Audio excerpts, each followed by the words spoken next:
Hey Ralph, so let's start.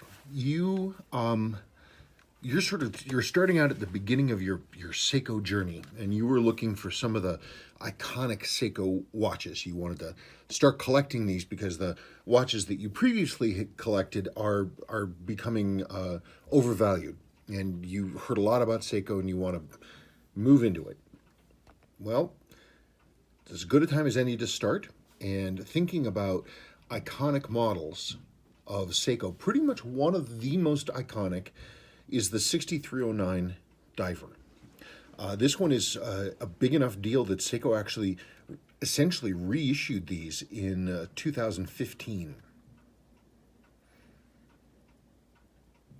Or was it 2016? It was like no, it was like November 2015, I believe. Anyway, but this was the successor model to the Apocalypse Now slash Willard. That particular watch model, it was groundbreaking, but had a couple sort of technical limitations to it. This has essentially the same movement, but it's upgraded in a few ways. First, most importantly, is that it has a screw down crown. The 6105s never did. So that's a real step forward. So this has a screw down crown, quick set day and date, dual language. Let's see. I don't forget what this is the 30th today, isn't it? Come on now. There. And it's Thursday. There we go. So one of the great things about this particular example, it has a lot of good things. One of the really nice things is that the crown tube threads are excellent, and that's a huge win. These have, because in the past when people weren't careful about screwing these down, they could jack up the threads, and then you've got a real problem.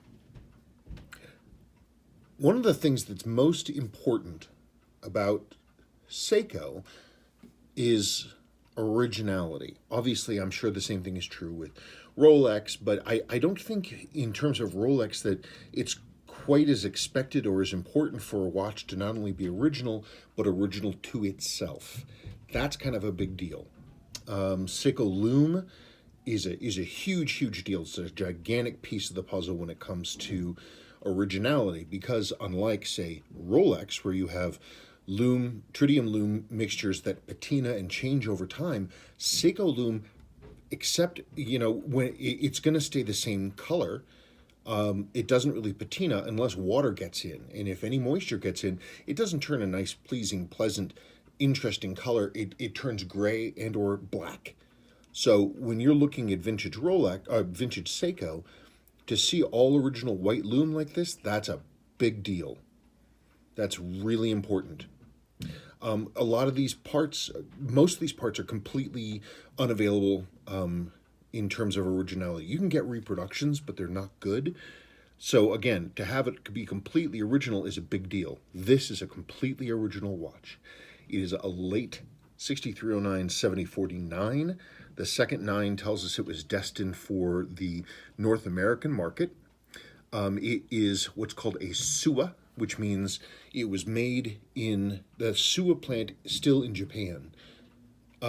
After this came the non-Suwa, and that's when production shifted to Hong Kong and Singapore and things like that.